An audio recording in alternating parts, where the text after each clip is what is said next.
Na verdade, veja só, eu não formei na jurisprudência, porque ela é tão antiga, que quando eu cheguei na Câmara Superior, essa jurisprudência já tinha mais de uma década. Então, assim, ela foi modificada em 2009 para dizer que aplica-se sim a trava ainda que na extinção da pessoa jurídica. Se entendia que não era uma questão de legalidade ou inconstitucionalidade, mas de mera interpretação da lei, porque era uma hipótese não subsumível à lei, já que na própria exposição de motivos da lei, o pressuposto era que esse prejuízo não seria perdido. Como na extinção você tem uma norma anti-elisiva que não permite a transferência do prejuízo, então você perderia definitivamente esse prejuízo. Isso era uma hipótese de exclusão que estava na lei, na própria exposição de motivos, que integra a sua interpretação. Isso era, inicialmente, foi por maioria na Câmara Superior, depois se tornou por unanimidade. E passamos aí uma década em decisões por unanimidade da Câmara Superior. Inclusive aqueles que depois foram a Subsecretaria da Receita Federal do Brasil. E aí, eventualmente, isso mudou por voto de qualidade em 2009. O que acontece? Eu particularmente sou a patrona, me tornei a patrona praticamente 8 meses, mais ou menos, do amicus curia, que está hoje no Supremo Tribunal Federal, para o julgamento da trava de um modo geral, não da trava da extinção. Não se pretende mudar tanto ali o julgamento, mas é que é um absurdo, sabe, gente? Essa coisa de precedente, a gente tem que saber aplicar. Isso foi um julgamento no começo da história do precedente do Supremo. E aí, que eles não abriram isso nem para consulta, não noticiaram. O caso que estava com repercussão geral era um, o que foi votado foi outro. Então, não teve a participação de nenhum advogado, não teve a participação de nenhuma confederação. Todo mundo que tinha entrado no outro processo não teve participação nesse que foi julgado. Aí eles julgaram um pelo pleno que não era que estava afetado por repercussão geral. Depois do julgamento, trouxeram esse como sendo repercussão geral. E me sai um obiter dictum que está falando que isso foi decidido, que é benefício fiscal. Não é isso que foi discutido. Ali estava discutindo questão temporal. Não estava nem se discutindo o conceito de emenda. Então, o que a gente está tentando fazer, amigos, é restaurar a discussão com o direito de todo mundo discutir todos os aspectos na trava de um modo geral. Quanto à trava na extinção, a discussão é outra, e do meu ponto de vista, hoje, se aplicaria a lei de introdução ao direito brasileiro. Túlio, por quê? Porque a época que os contribuintes fizeram, ou seja, quem fez essa incorporação e usou da extinção até 2009, deveria estar resguardado por uma jurisprudência que não se tem a menor dúvida de que ela era unânime e pacífica por uma década. Veja, se vai ser mantido o direito ou não, me parece que hoje a gente teria aplicação tranquila da LINDB sobre isso, a despeito do CARF ter entendido que a LINDB não se aplica ao processo administrativo, mais uma vez, um entendimento por voto de qualidade. Só esses esclarecimentos. O tema é polêmico, né? Porque a questão da limitação dentro do exercício, né? de formar a apuração do imposto de renda dentro de um período de 12 meses, o doutor me explicou muito bem, é uma construção societária e fiscal. Mas a sociedade é uma ficção, né? A vida dela, a apuração do lucro, ela é eterna até a extinção da sociedade. Por isso, a crítica maior ainda se no momento da extinção nem assim o contribuinte puder compensar esse crédito, utilizar esse crédito na sua integralidade. Eu fiz uma apresentaçãozinha, mas como é que eu estou organizando isso? Em primeiro lugar, eu vou tratar sobre o ponto de vista do usufrutuário. Então, se eu sou usufrutuário de uma ação e a companhia me paga dividendo ou a companhia me paga juros sobre capital próprio, eu continuo com esse mesmo tratamento tributário, ainda que eu não seja o dono da ação, seja apenas o usufrutuário da ação. Também sobre a perspectiva do usufrutuário, ele pode alienar o usufruto, ele pode obter ganho de capital, tributado, portanto, como ganho de capital no momento dessa alienação. Por outro lado, sob o ponto de vista do usufrutuante, daquele que concede o usufruto, e essa é a maior discussão hoje no CARF. Tá? Aquele que concede um usufruto, ele recebe, numa cessão onerosa de usufruto, um valor. Esse valor, ele vai tributar, ele não vai tributar. Se ele for tributar, ele tributa como receita de locação, ou ele tributa como ganho de capital por alienação. E aí, eu vou terminar fazendo um paralelo, que eu achei muito interessante, com aluguel de ações, que é feito no mercado financeiro. E esse aluguel de ações feito no mercado financeiro tem um tratamento específico. A gente pode sair daqui sem a resposta no âmbito do direito tributário, mas eu fiquei felicíssima com essa coisa. Acho que eu vou começar a fazer essa coisa de apostar que vai perder, vai ganhar ação, e o pessoal ganha uma nota com esses aluguéis de ação sem ter dinheiro. Isso é fantástico. Então a gente vai descobrir, conversando com os meus amigos do mercado financeiro, que eles não estão tostando e faz isso. Então a gente vai ver essa opção aí de novos rendimentos. Antes de entrar nessas respostas específicas, é importante a gente traçar algumas premissas básicas conceituais de usufruto. Então, primeiro, usufruto, diferentemente de direito pessoal, ele trata de direito real. E aí é um conjunto de normas que vai regular o direito das pessoas em relação ao bem corpóreo, móvel ou imóvel, mas que tem um valor erga omnes, que tem aplicação contra todos. Não por outra razão, que está na lei das SAs dizendo: quem recebe o dividendo não é o proprietário, quem recebe o dividendo é o usufrutuário, quem recebe os juros sobre capital próprio é o usufrutuário. O segundo ponto é: nesse momento eu pego aquele domínio inerente à propriedade e divido esse domínio entre o proprietário, que fica com direito de disposição, não pode vender, etc., e o usufrutuário, que fica com direito de uso e gozo. Já a administração vai depender quem vai ficar com os direitos políticos, né? Normalmente a gente fala para o usufrutuário ficar com direito político, senão o proprietário acaba com o usufruto em 2 minutos vendendo a ação. E aí, no âmbito da lei eu coloquei aqui Código Civil e depois lei das SAs. No âmbito da lei das SAs, é isso que é importante, está regulamentado. Ela não fala de juros sobre capital próprio, mas o juros sobre capital próprio, por decorrência, a interpretação é a mesma, porque ele entra no cálculo do dividendo mínimo obrigatório. Então, a lei das SAs fala, o dividendo vai ser pago ao proprietário ou ao usufrutuário, ou seja, ela mesma diz: se tiver usufrutuário, é o usufrutuário que eu vou pagar. O dividendo entra no cálculo mínimo obrigatório. O usufrutuário, ele tanto participa da companhia que o direito ao voto pode ficar com ele, a depender daquilo que tiver averbado. Para efeito de usufruto de ações, eu tenho um requisito formal necessário. E ele eu tenho que seguir, senão não caracterizo o usufruto para efeito de pagamento do dividendo, que é a averbação. E no momento dessa averbação, eu também defino quem vai ter o direito ao voto na companhia. Se no proprietário, se o usufrutuário, minha regra, o usufrutuário pode exercer esse direito, assim como ele tem preferência na aquisição das ações, na sequência no proprietário. Primeiro no proprietário, depois o usufrutuário. Gente, aí vamos começar agora a parte divertida e entender algumas hipóteses aí em que eu faço usufruto. Então vamos nessa família que a gente tem o desenho. Como é que funciona nessa família? Eu tenho um senhor que é pai de família, ele é rico, ele tem uma família grande, por 2 razões. Seja por uma proteção patrimonial, seja por uma já organização da sucessão dele, e ele quer viver numa muito boa, ele vira para a família e fala o seguinte: ó, gente, coloquei todos os nossos imóveis, coloquei as nossas ações, as participações, um monte de dinheiro aqui nessa empresa. E aí eu vou doar a nupropriedade para vocês. E eu vou ficar com o usufruto, que eu quero viver muito bem, obrigada, até minha morte. Então eu fico com o usufruto vitalício, dou a nupropriedade para minha família, cada um já sabe a sua cota, herança ali, ninguém mais vai brigar, e eu vou ficar com o usufruto vitalício e reservo a mim os direitos políticos e econômicos.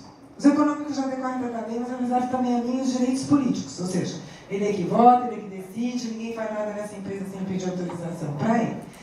Olha que diferença do outro caso. Ele é o proprietário original e ele não tem mais a propriedade, ele só tem o usufruto.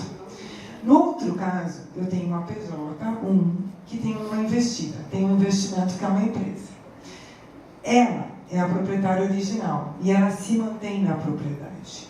Ela simplesmente cede o usufruto a uma outra pessoa jurídica ou pessoa física. Essa cessão de usufruto pode ser onerosa ou gratuita. Veja, a gente pode ter N motivos para fazer isso, diferentemente do outro caso. O motivo pode ser desde uma questão especulativa mesmo, até uma questão que tenha um propósito comercial, que a gente vai ver num dos acórdãos do CARF, que foi o caso em que isso foi necessário para uma preparação para um IPO, para a concentração de poder, ou seja, uma abertura de capital de uma companhia. Como isso é muito comum, por exemplo, quando você tem gente entrando em conselho, etc., e que vai fazer a empresa crescer. Então, eu já faço um adianto de uma remuneração via uma cessão de usufruto. Aqui, eu tenho muita discussão sobre planejamento tributário. Não existia essa discussão no passado, porque se entendia que esse JCP, por exemplo, juros sobre capital próprio pago, deveria ser tributado como se não fosse JCP. Agora, e o proprietário deveria também pagar, independentemente de ele não receber o juros sobre capital próprio. Pacificando-se essa discussão, hoje a gente tem muita acusação aqui de planejamento tributário e a gente vai ver algumas respostas sobre isso. No que tange ao dividendo, não se tem dúvida, e eu nem trouxe a acórdão do CARF, porque isso foi há muito tempo resolvido por soluções de consulta, COSIT, inclusive vinculante, tá? Ou DISIT, mas que se tornaram vinculantes. Isso, o que foi dito? Olha, para dividendo, gente, eu tenho a disposição clara na lei das SAs. Ela diz que o usufrutuário vai receber o dividendo. Ele, portanto, participa do capital social. No momento em que a própria legislação me dá essa natureza, o direito tributário, enquanto o direito de sobreposição, ele não muda a natureza das coisas. Ele pode mudar os efeitos. Então, ele pode dizer, apesar de ter a natureza de dividendo, porque o dividendo não é pago no proprietário, sim ao usufrutuário, de acordo com a lei, então a natureza é dividendo, quando o dividendo for pago ao usufrutuário e não ao proprietário, ele passa a ser tributado. Eu não tenho essa disposição. Ele poderia, mas o direito tributário não fez uma ressalva para tratar com efeito divergente. Portanto, tendo a natureza clara, ele recebe isento. Quem recebe isso? O usufrutuário, e o usufrutuário, portanto, não tem que tributar. Essa é a solução de consulta. Aí eu já vou passando por causa do nosso tempo. E veja que ela diz, ele tanto participa do capital social que, para efeito da limitação da participação em empresas, para efeitos de contagem do Simples, se o cara do Simples for usufrutuário de outras empresas, ele compromete o Simples porque ele tem gente participando do capital de outras empresas. Agora, juros sobre capital próprio, como não está na lei das SAs igual está o dividendo, dizendo vai pagar os juros sobre capital próprio para o usufrutuário, a gente teve um monte de autos de infração. Tá? A gente teve auto de infração na pessoa do usufrutuário dizendo você foi tributado em 15% exclusivamente na fonte, mas isso aqui é outros rendimentos, você tem que tributar 27,5%. Ou foi autuado no proprietário porque disse que você não reconheceu o JCP na sua declaração, você tinha que ter reconhecido, apesar de você não ter recebido, o JCP foi pago para você. E aí, o que a gente tem de acórdãos aí? Aí são inúmeros acórdãos. Eu anotei aqui para trazer para os senhores, mas olha, só de Câmara Superior aqui eu anotei uns 8, tá? Essa discussão foi pacificada no seguinte sentido. A fiscalização dizia, isso é uma convenção entre particulares inoponível ao fisco porque não está na lei das SAs. O que as decisões caminharam dizendo? Juros sobre capital próprio tem a mesma natureza do dividendo, tanto que ele entra no cômputo do dividendo mínimo obrigatório. Tanto o JCP como o dividendo são participações no capital da pessoa jurídica, são retribuições ao investimento. O usufruto é regulamentado pelo direito civil, ele tem uma regulamentação erga omnes, portanto não é convenção entre particulares, ele vale contra o fisco desde que esse usufruto esteja averbado conforme determina a lei das SAs, e ele tem a prerrogativa de dividir o domínio.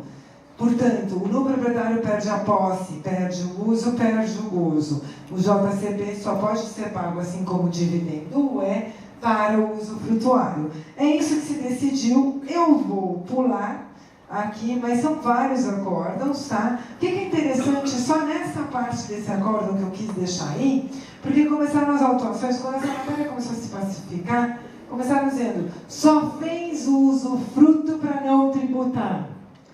Só fez o usufruto para antecipar um salário. Só fez o usufruto como um planejamento tributário, por N razões. Porque eu posso preferir a tributação do JCP numa empresa A do que numa empresa B. Enfim, caso, entrou nessa discussão. Primeiro ele diz, olha, essa coisa de abuso de direito não vale no direito brasileiro. Vamos esquecer essa afirmativa, porque isso aqui é do CARF antigo, tá? Mas o que é importante aqui? O importante aqui é que ele diz o seguinte, olha, a empresa está fazendo IPO, absolutamente natural, que para ela fazer a abertura de capital, ela pegou todos os acionistas pequenininhos e falou, todo mundo confere aqui, isso aqui nessa empresa. Vai todo mundo me dar a propriedade. E vai todo mundo ficar só com o usufruto temporariamente. Porque senão a gente não tem certeza que esse negócio vai sair. Eu preciso concentrar poder. Preciso eliminar divergências. Mas eu preciso deixar o cara livre para ele receber o JCP, para ele receber o dividendo dele.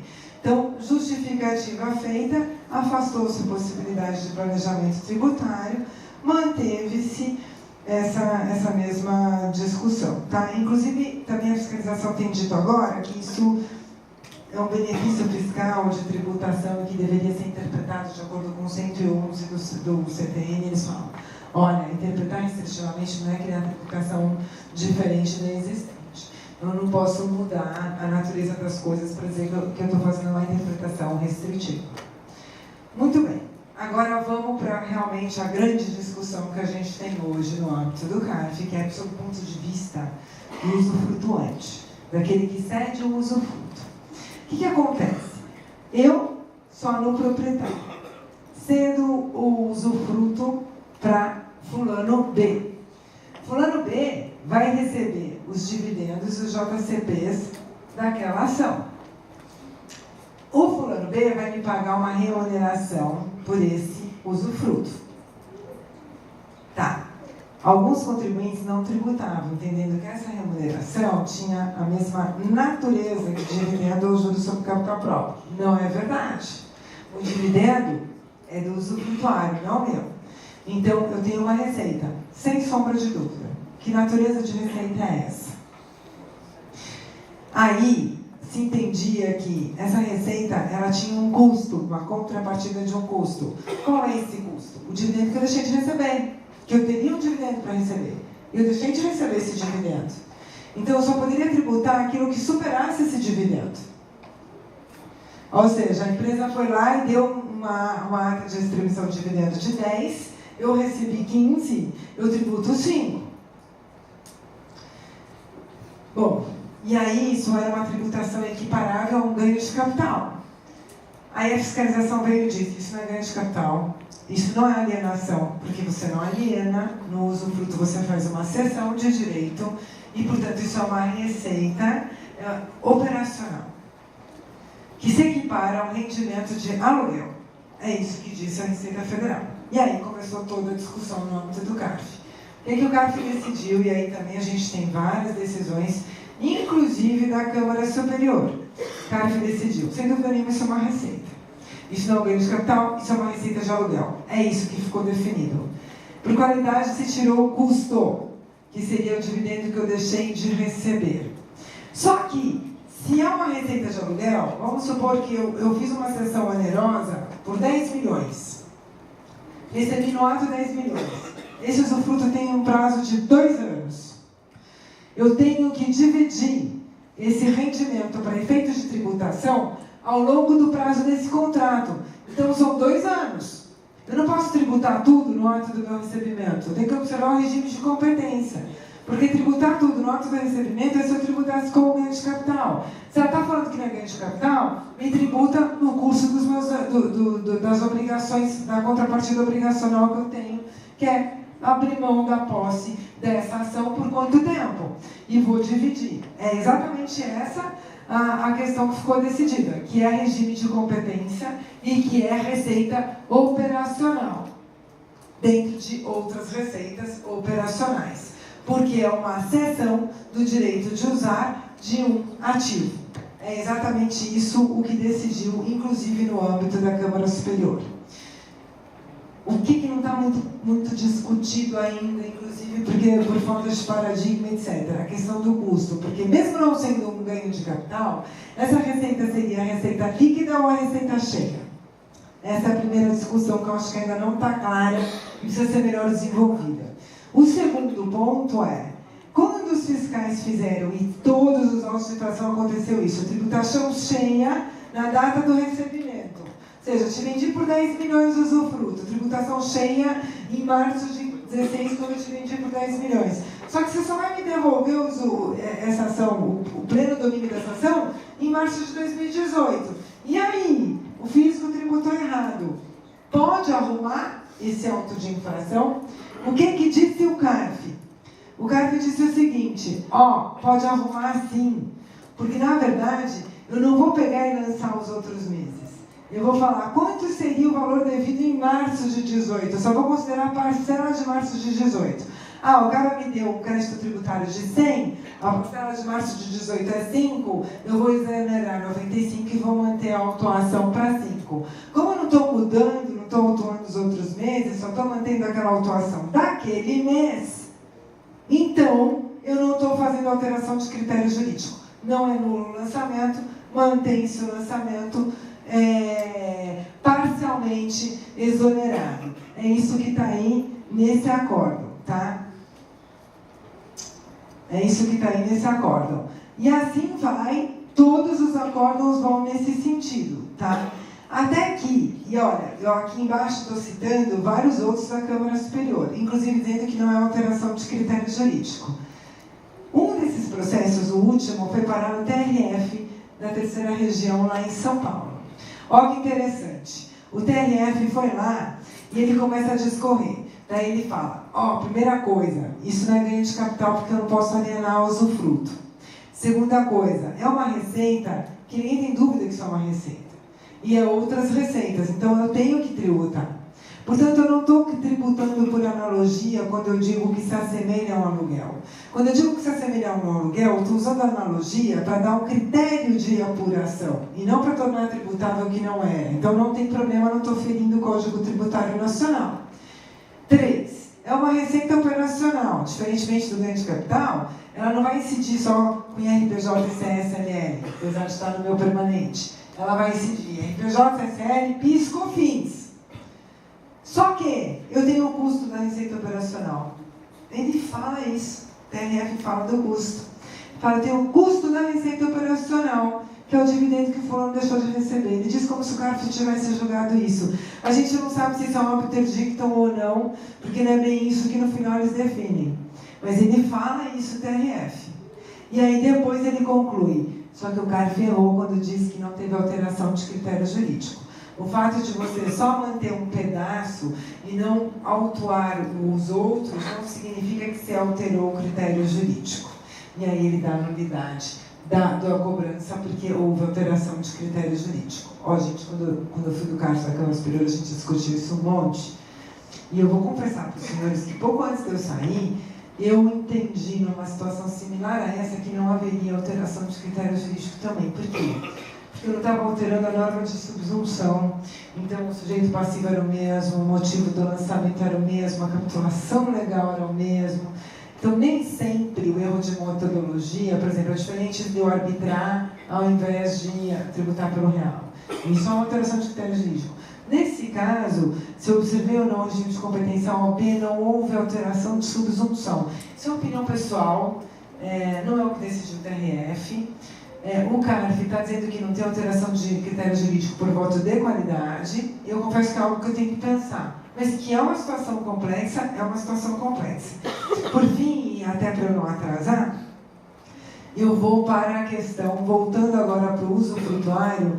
Ele pode alienar o usufruto? O Código Civil diz que ele não pode alienar o usufruto. Ele só pode ceder o direito de usar o usufruto. O usufrutuário não pode alienar o usufruto.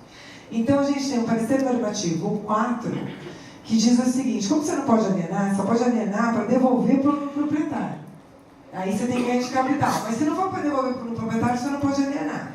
Então, toda vez que você quiser ganhar dinheiro com esse usufruto, você está cedendo o uso de usufruto. E daí é um rendimento de aluguel. Que, aliás, é o que está sendo usado pela fiscalização para autuar também o usufrutuante, tá? Só que existem situações em que foi permitida a alienação. Eu só trouxe acórdãos de alienação de usufrutos de bem imóvel e não de ações, porque eu não tinha de ações aqui. Mas faz todo sentido lógico dizer que não fere o Código Civil quando o no proprietário fala, eu vou alienar, ele tem que carregar o meu usufruto junto.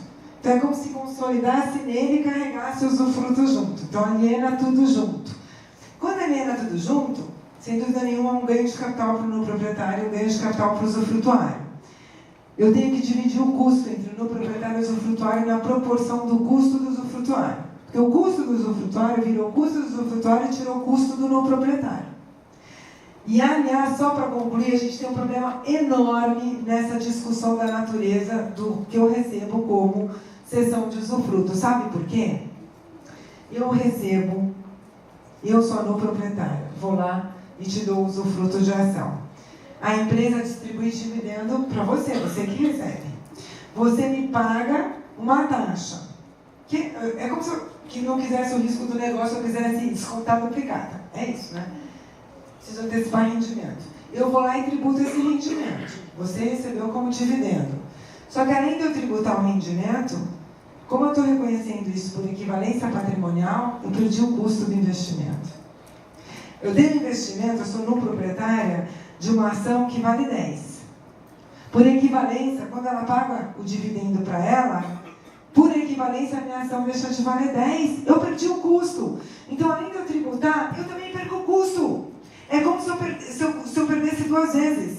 E isso ninguém discute. Nem na Câmara Superior e nem em lugar nenhum. E o TRF pinça isso dizendo, você tem direito ao custo. E eu quero concluir só fazendo um paralelo com o aluguel de ações. Aluguel de ações, e aí já estou concluindo para não passar do meu tempo. Aluguel de ações. Investidor, sem dinheiro, mas muito inteligente, chego lá e falo, vai cair a ação da empresa tal.